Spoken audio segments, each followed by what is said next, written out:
Olá, queridos, eu sou o pastor Delvacir Costa. Nós estamos trabalhando nessa série a matéria, a disciplina chamada Disciplinas Espirituais. Nós falamos na aula passada sobre a meditação e hoje nós queremos falar sobre a segunda disciplina espiritual, que é a oração. É algo extremamente importante, é tão importante que Santo Agostinho ele disse que a oração é a fortaleza do homem e a fraqueza de Deus. Essa é uma das disciplinas mais importantes da vida e da caminhada de um cristão. Orar é fundamental no que diz respeito ao relacionamento com Deus. Em diversas tradições religiosas, a oração aparece como um mecanismo central de ligação entre o homem e Deus, seja ele qual for, ou o homem e a divindade. Porém, é na vida do nosso Senhor Jesus Cristo que nós observamos os maiores ensinamentos sobre como orar, sobre a importância da oração na vida de todo aquele que serve a Deus.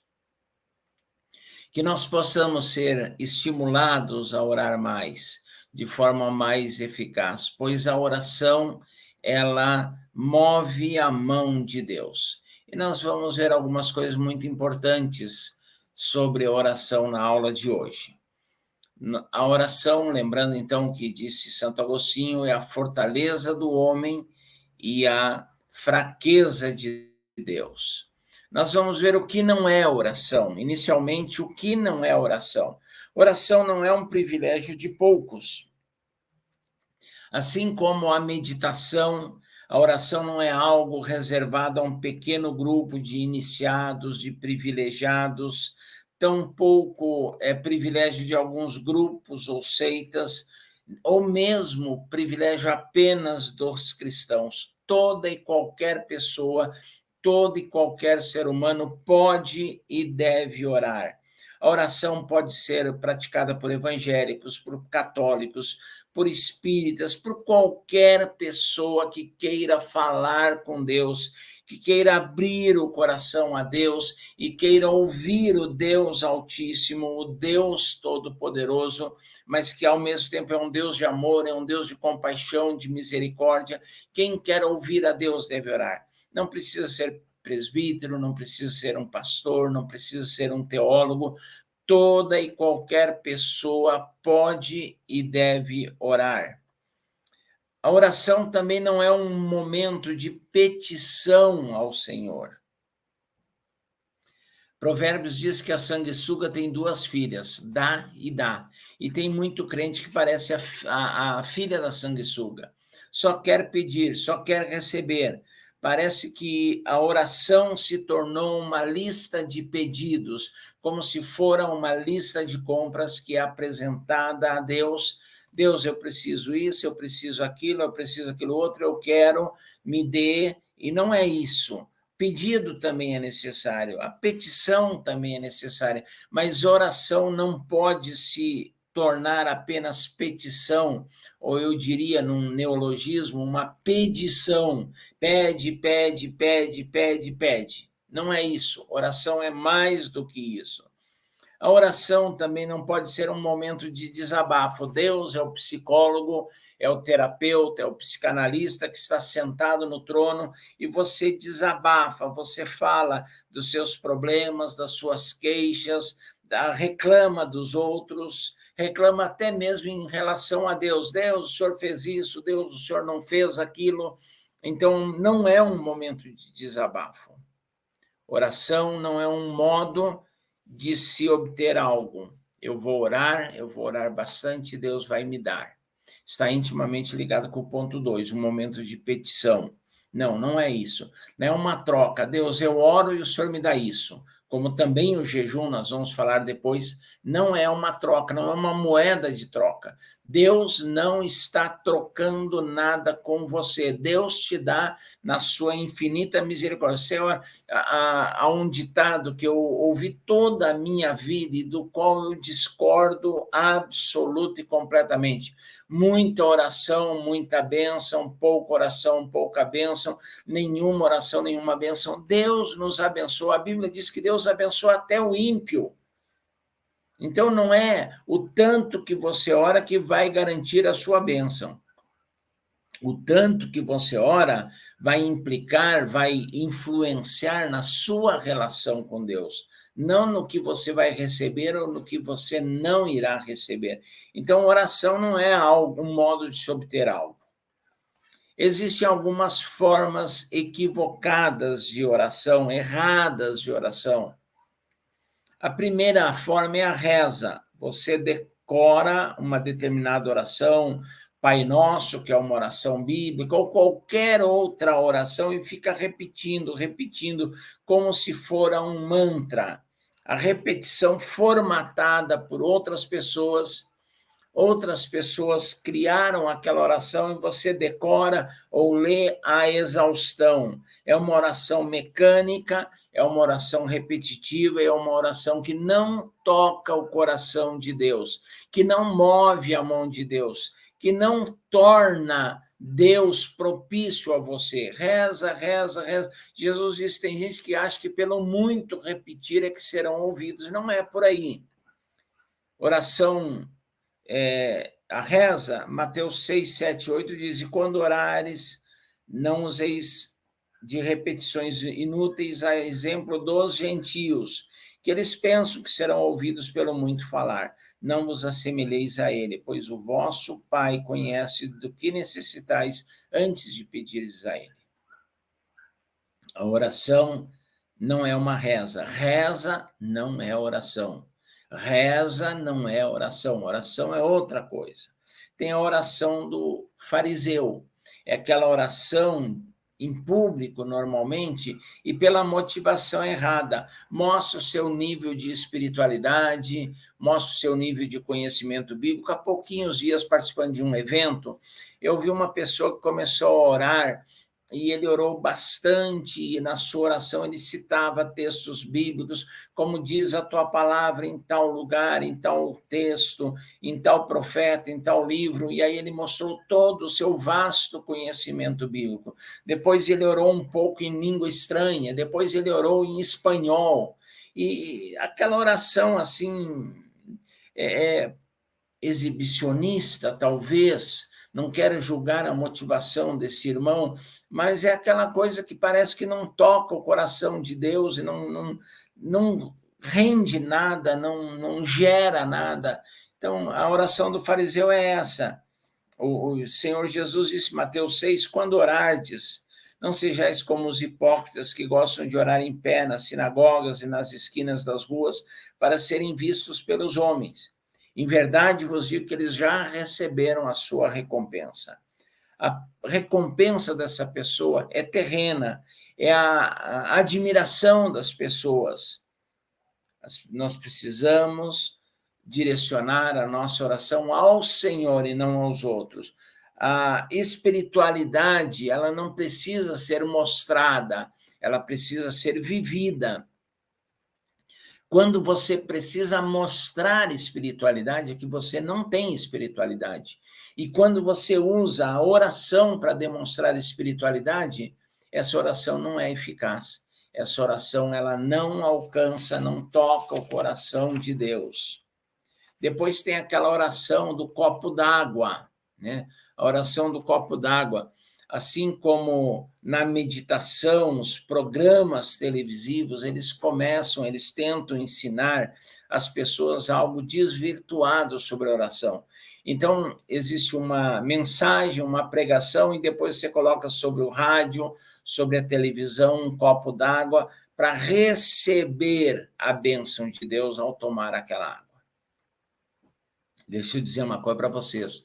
Em 1964, na Rádio Globo do Rio de Janeiro, um líder espírita chamado Alzira Zarur. Ele tinha um programa chamado A Hora da Boa Vontade, e foi ele que introduziu no Brasil a oração do copo d'água, a água fluidificada para abençoar pessoas. E sem saber dessa origem mística, sincrética, espírita, fora dos propósitos da palavra de Deus, muitos pastores trouxeram isso para a sua prática, para as suas igrejas, para os seus programas, e tem um monte de crente com essa prática espírita, de origem espírita, querendo ser abençoados por Deus.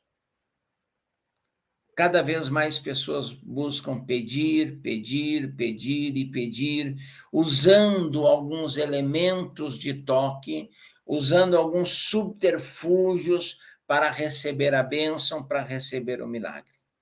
A oração, ela deve focar um relacionamento com Deus, não apenas um falar, mas também ouvir a voz de Deus.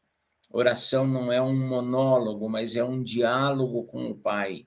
Devemos buscar na oração o reino de Deus em primeiro lugar, sem nos preocuparmos com coisas terrenas, passageiras, com o nosso egoísmo, com a satisfação única e exclusiva das nossas necessidades. Mateus 6,33 diz: buscar em primeiro lugar o reino de Deus e a sua justiça, e todas as demais coisas vos serão acrescentadas.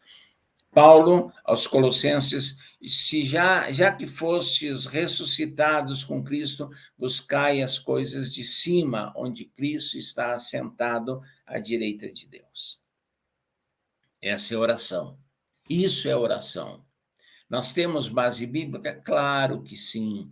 A Bíblia está repleta de Gênesis a Apocalipse, de exemplos de pessoas que oraram e de orientações sobre a oração.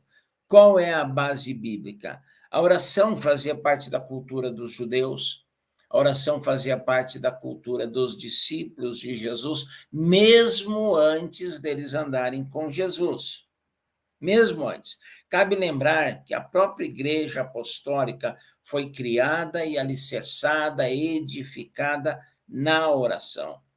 O dia de Pentecostes, Atos 2, quando ocorreu o batismo com o Espírito Santo, o descer do Espírito Santo, a plenitude do Espírito Santo, isso foi possível porque a igreja estava orando. A igreja estava buscando, a igreja estava clamando a Deus, a igreja estava em comunhão com Deus através da oração. Perseveravam unânimes na oração. No primeiro dia da semana estavam reunidos orando. No Antigo Testamento, Gênesis 15, nós vemos Abraão conversando com Deus sobre ter filhos, Abraão orando. Êxodo 8, Moisés orando. Moisés diz a Faraó que vai orar a Deus para que a praga seja removida, seja tirada. Isaac, Gênesis 25, ele orou intensamente ao Senhor por Rebeca, sua mulher, que era estéril, e Deus ouviu as suas orações e Rebeca concebeu. Davi, no Salmo 143, no Salmo 102, ele pede ao Senhor que escute as suas orações. Daniel orava ao Senhor 3 vezes por dia, mesmo que isso significasse transgredir uma ordem do rei. A oração era prioridade para Daniel. Daniel ensina a orar com reverência ao Senhor, a orar com o coração, a orar com a alma. Isso é oração. Quando nós olhamos para o Novo Testamento, Jesus, sem dúvida, ele nos dá os maiores ensinamentos sobre a oração, fala sobre orar, sobre a finalidade da oração. Jesus refere-se à casa de Deus, ao templo, como lugar de oração. Jesus ensina a orar com fé, Mateus 21. Marcos 9, a oração é uma arma poderosa e fonte de poder, segundo Jesus. Jesus, em Lucas 6, nos ensina a orar antes de tomar decisões e pedir orientação a Deus. Mateus 26, a oração no Getsêmani, Jesus nos ensina que devemos orar com sinceridade, porém dispostos a cumprir a vontade de Deus, não a minha vontade, mas a tua. Mateus 26, 41, Jesus ensina os discípulos que eles devem orar e vigiar sem cessar para não cair em tentação. Quando levamos uma vida negligente de oração, uma vida negligente na leitura da palavra e na vigilância, nós ficamos propensos a quedas, a cair, a ceder na tentação. Mesmo que você trabalhe na igreja, que você seja um ministro de tempo integral, você precisa ser alguém que é bastante ativo na oração e não ativo apenas no serviço. O serviço não deve tomar o lugar da oração e da leitura da palavra na sua vida, pois o reino de Deus não é mais importante do que o ter cargos, do que fazer parte desse reino, do que edificar o reino. A relação com o rei é fundamental para que o reino seja edificado. Os apóstolos perseveravam na oração. Aliás, isso foi um pré-requisito para o enchimento do Espírito Santo. Tiago nos ensina a orar uns pelos outros. Então, a oração é extremamente importante, a oração é algo bíblico, a oração é fundamental para que eu e você nos relacionemos com Deus. Ninguém consegue relacionar-se com Deus, ninguém conhece a Deus, ninguém é usado por Deus, ninguém se torna íntimo de Deus se não tiver uma vida de oração. Não são momentos esporádicos de oração, é uma vida de oração. Não é apenas a oração no templo, a oração coletiva, mas é a oração individual. Oração como estilo de vida, oração como respiração, como algo vital e contínuo. Existem vários tipos de oração que nós podemos e devemos pensar também. Vamos analisar os principais deles. Nós temos a oração de confissão, quando eu abro meu coração e confesso os meus pecados, as minhas falhas, pedindo perdão a Deus. A oração de confissão, ela deve ser diária, ela deve ser constante. Sempre que você cometer um erro, cometer um pecado, você deve confessá-lo a Deus. Segundo tipo de oração é a oração de adoração, quando você exalta a Deus, quando você glorifica a Deus por aquilo que Ele é, pela sua majestade, pelo seu poder, pelos seus atributos, pela sua grandeza. A adoração é a prostração e a rendição total a Deus. Isso é adoração. Quando você, admirado, completamente embevecido pelo poder, pela grandeza, pelo que Deus é, você se rende a Ele, você se entrega completamente a Ele. Isso é adoração. Louvor, a oração de louvor é quando você exalta a Deus pelo que Ele faz, pelo que Ele fez e pelo que Ele faz, pela sua obra criadora, pelos milagres que acontecem, pelo mover de Deus na igreja, em todo o mundo. Isso é louvor, quando você exalta a Deus pelo que Ele faz. Quarto tipo de oração, agradecimento. Quando você agradece pelo que Deus faz com você. O louvor é genérico, é amplo, é grande, é abrangente, muito abrangente. O agradecimento é direcionado, é personalizado. Aquilo que Deus fez por você, aquilo que Deus alcançou para você, as orações suas que foram respondidas por Deus. Isso é agradecimento. Quinto tipo de oração é a petição. Nós falamos que oração não é apenas pedir, mas oração também é pedir. Apresentai as vossas necessidades diante de Deus, lançando sobre Ele toda a vossa ansiedade, porque Ele tem cuidado de vós. Pedi e não recebeis, porque pedis mal, para gastar com vossos prazeres e deleites. Mas quando nós pedimos de acordo com a vontade de Deus, Deus responde. A cura para uma enfermidade é de acordo com a vontade de Deus. A provisão para suas necessidades diárias é a vontade de Deus. Então, a alegria conjugal, a alegria no lar é a vontade de Deus. que você esteja empregado, trabalhando, é a vontade de Deus. Então, a petição faz parte da oração. E por último, nós temos a intercessão. Quando você ora pelas outras pessoas, orai uns pelos outros, diz a palavra de Deus. A oração não pode ser um ato egoísta, eu oro apenas por mim, eu oro pelo meu irmão, eu oro pelo próximo, eu oro pela liderança da igreja, eu oro pelos missionários que estão no campo, eu oro pelos perdidos que não conhecem Jesus. Isso é intercessão. E quando eu intercedo, Deus responde também. Eu preciso orar, eu preciso buscar ao Senhor, eu preciso clamar ao Senhor também pelo meu semelhante, também pelo meu próximo, também pelo meu irmão, também pelo mundo perdido. Isso é oração. A oração, queridos, a prática da oração, iniciando uma vida de oração. Primeiro lugar, nós temos que pensar no momento, assim como a meditação. O momento. O momento é aquele momento do dia que você está em silêncio, que não começou a agitação, que não começou o barulho, a correria do dia a dia. É a mesma coisa que se dá com a meditação. Aquele momento mais tranquilo, onde a sua mente está mais sossegada. Normalmente isso vai se dar pela manhã, já que no final do dia a sua mente está sobrecarregada com muitas coisas, com toda a correria do dia a dia. Então, o momento... Separe um momento específico para orar. Separe um momento exclusivo para oração. Não é para tocar violão, tocar algum instrumento, para ficar lendo um livro devocional, para ficar conversando com alguém a respeito de Deus. Tudo isso é importante, tudo isso é válido, mas o momento da oração é o momento da oração. Eu lembro que houve uma época da minha vida que eu trabalhava e começava a trabalhar muito cedo de manhã, então eu levantava quase na madrugada, muito cedo mesmo, sentava-me, era um lugar frio, eu sentava-me junto ao fogão a lenha, acendia um fogo, e quando todos na casa estavam dormindo, eu estava ali em oração, buscando a presença do Senhor.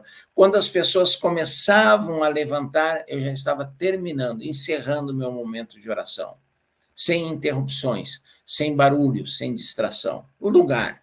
Assim como na meditação, é bom você escolher um lugar reservado, onde você esteja só, onde você se sinta livre para se despir, emocionalmente, se despir espiritualmente na presença do Senhor, onde você pode ser você mesmo, onde você pode ter expressões de júbilo, de louvor, de glorificação, de exaltação, onde você pode levantar as suas mãos, onde você pode chorar, onde você pode se prostrar diante de Deus, onde não vai ficar exposto aos olhares críticos, na maioria das vezes, das pessoas. E também não vai ter uma oportunidade de se exibir para as pessoas. Um lugar reservado, um lugar tranquilo, e assim como na meditação, a minha sugestão é que você tenha o mesmo horário e o mesmo lugar para orar. Existe uma postura certa, uma posição certa para orar? Não, mas pode haver posições erradas. Aquelas posições de desleixo, de preguiça, elas não são de irreverência. Existe uma denominação no Brasil que diz que só se deve orar de joelhos. Nós podemos nos ajoelhar, nós podemos nos deitar. O rei Ezequias, se não me engano, ele estava deitado no seu leito doente, quando o profeta Isaías foi orar por ele, ele orou deitado, de joelhos. Jesus estava no alto da cruz não havia como se ajoelhar. Jonas estava no ventre do peixe. Não existe uma posição correta, existe uma necessidade de orar, de buscar ao Senhor. Você está dirigindo o seu carro, você pode orar. A irmã que está lá na máquina de lavar ou no fogão, ela pode orar. Não importa onde você esteja, você pode e deve orar, pode e deve buscar a presença do Senhor. Posição não é importante. A humildade, a sinceridade, a fé, sim, são fundamentais, mas não há uma posição correta para orar. Se você só ora de joelhos, tem momentos que você não pode ajoelhar. Então, terá momentos que você não poderá orar. E se nós temos que orar todo o tempo, orando em todo o tempo, nós podemos e devemos orar em qualquer que seja a posição. Algumas outras coisas sobre a oração. A principal delas é a motivação. O que motiva você a orar? Qual é o motivo da sua oração? É a comunhão com Deus? É buscar a face de Deus? É ser íntimo de Deus? É ser ouvido por Deus? É ouvir a Deus? Isso é importante, isso é fundamental. Às vezes a oração é específica de petição, às vezes ela é específica de intercessão, a motivação é a necessidade de um irmão, você recebe um telefonema, recebe uma mensagem que alguém está passando mal, a motivação é buscar para aquela pessoa a cura. Você sabe que alguém está no campo missionário, que Deus dê graça, dê poder e que Deus use. Então, depende da circunstância, existe a motivação, mas acima de tudo, a motivação deve ser tocar o coração de Deus. A oração não tem por propósito unicamente mover a mão de Deus. A oração tem por propósito tocar o coração de Deus. Derrube paradigmas. Há pessoas que dizem que orar é um sacrifício. Orar não é um sacrifício. Conversar com seu pai é um sacrifício? Conversar com seu filho é um sacrifício? Não, é um prazer, é um privilégio. Então, orar, esse paradigma de que a oração é um sacrifício, não é bíblico. Não é bíblico, não tem a sua origem em Deus, na palavra de Deus. Esqueça isso. A oração não é algo para pessoas que vivem do ministério, é um outro paradigma. O crente não precisa orar, o pastor tem que orar. Eu já ouvi pessoas, já disseram para mim, nós pagamos o senhor por fazer isso.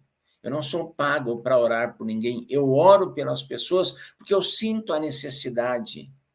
Mas assim como eu oro por você, você deve orar também. Você deve orar por você mesmo e deve orar por mim também, logicamente. É um paradigma que tem que ser derrubado, que tem que ser quebrado. Oração exige disposição. Você tem que estar disposto a orar, disposto a clamar, disposto a ouvir Deus, disposto a aceitar a resposta que Deus pode te dar. Quando nós oramos, Deus pode nos responder de algumas formas específicas. Em primeiro lugar, Deus pode dizer sim. Em segundo lugar, Deus pode dizer não. Em terceiro lugar, Deus pode dizer espera. Em quarto lugar, tem vezes que Deus não diz nada. Deus fica em silêncio. Deus se cala. E aí? Nós temos que continuar orando, buscando ao Senhor, até ouvirmos a voz de Deus. E a disposição é essa. Eu quero orar. Eu quero buscar ao Senhor. Não existe nada nem ninguém que me impeça de orar. Não existe nada nem ninguém que interrompa a minha comunhão com Deus. Eu tenho a disposição, como cristão, de buscar a presença de Deus, de orar ao Senhor, de clamar ao Senhor, de manter a comunhão íntima com o Senhor através da oração. Temos a convicção. Quando estiver orando por um enfermo, você tem que ter a convicção da cura. Quando você estiver orando por uma pessoa possessa por um espírito maligno, você tem que ter a convicção da libertação. Quando você está orando por alguém que não é crente, você tem que ter a convicção que Deus pode transformar, mudar a sua vida, o seu caráter, o seu caminho. Convicção de que Deus ouve e responde. Se você ora sem convicção, você não alcança nada. Eu creio de todo o meu coração que Deus ouve e responde a minha oração. Por isso, eu oro com determinação e fé. A fé é o firme fundamento das coisas que se esperam e a prova das coisas que não se veem. Eu não vejo, mas eu creio. Eu espero, Mas não é aquela coisa assim, talvez aconteça, eu tenho a esperança de que Deus ouça. Não, eu sei que Deus ouça, Deus ouve. E orar com convicção, orar com fé, orar com esperança Deus vai me responder. Estou esperando a resposta de Deus. Convicção. Orações cheias de dúvida. Tiago diz que a pessoa que ora sem fé, ela é como a onda do mar que é jogada de um lado para outro. Nós temos que orar com convicção, com certeza de que Deus verdadeiramente vai nos ouvir. Orar com fé é dizer para o paralítico, levanta-te e anda, e ver o paralítico levantar e andar. É dizer para o leproso ser limpo e ver o leproso ser purificado. É dizer para o cego, veja, e o cego tornar a ver ou começar a ver. É dizer para o mudo, fala, e o mudo começar a falar. É dizer para o surdo, ouça, e os seus ouvidos serem abertos. É dizer para o morto, levanta, e ver o morto ressuscitar. Isso é convicção. Se você não tem convicção, você não pode orar, porque você não vai ser respondido. E essa convicção, ela vai crescendo na medida que Deus vai respondendo a oração. É um processo de crescimento na fé. Você vai orando por coisas pequenas, Deus vai respondendo aquelas pequenas coisas, e você vai tendo a ousadia, a coragem, a convicção de orar por coisas maiores. Você ora por uma dor de cabeça, antes de orar para um morto ressuscitar, para um paralítico andar. Você vai crescendo na sua fé. E também nós precisamos orar com discernimento. Paulo, olhando para uma determinada pessoa, viu nele a fé para ser curado. Mas numa outra situação, Paulo, incomodado e orando em espírito por aquela moça de Filipos, ele viu que aquela moça estava possessa por um espírito maligno.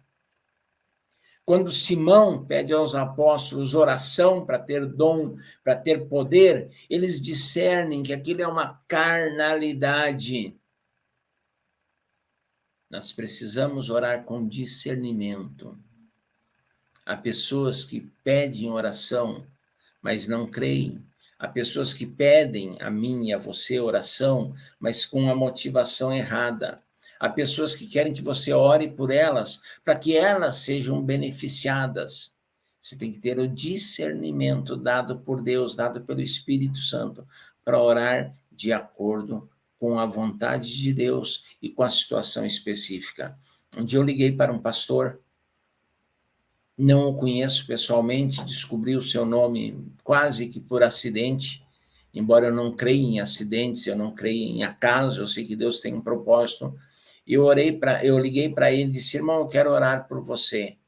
E como eu não o conheço, eu comecei a orar e Deus foi me conduzindo na oração. E quando eu acabei de orar, ele disse para mim, Delvacir, você não tem noção de como a sua oração foi específica e você orou por tudo o que está acontecendo na minha vida, por tudo que eu tenho pedido a Deus, por tudo que eu estou passando. Quanto discernimento, não é o meu discernimento, é o discernimento espiritual que o Espírito Santo nos dá quando oramos. Você orar por alguém, alguém pedir oração para você, quando você vai orar, o Espírito Santo te dá uma palavra para aquela pessoa e você vê que aquela pessoa está cheia de pecados e de más intenções, e você dizer isso para ela, isso é discernimento. Busque do Senhor em oração o discernimento para orar. Parece engraçado, parece um jogo de palavras, não é. É algo muito sério, é algo muito, muito, muito sério. Ore a Deus para Deus te dar discernimento quando você orar. Nós precisamos orar mais, nós precisamos levar uma vida de oração como estilo e não como um sacrifício penoso, não como alguns momentos esporádicos, mas a nossa vida tem que ser uma vida de oração. Todos desejam uma vida espiritual fecunda, com profundidade, E para que isso aconteça, nós precisamos orar. Nós temos que ter a oração como a respiração do Espírito, como a fonte inesgotável, constante, mas única de poder, de comunhão, de intimidade com Deus. Oremos. Oremos mais. Oremos sempre. Pratiquemos com todo ardor, com toda alegria e com comunhão íntima com Deus a disciplina da oração. Ore. Ore muito. Não para ter muito poder, não para ter muita bênção, mas para conhecer muito de Deus, para ser muito íntimo de Deus, para ser muito usado pelo Senhor, para ser usado nas mãos do Senhor. Você quer conhecer a Deus? Converse com Ele. E a única maneira de conversar com Deus é através da oração. Que nós possamos aprender e praticar essa segunda disciplina, a disciplina da oração, que é fundamental para uma vida cristã saudável e profunda, para a intimidade com Deus. Finalizo essa aula fazendo um convite. Oremos.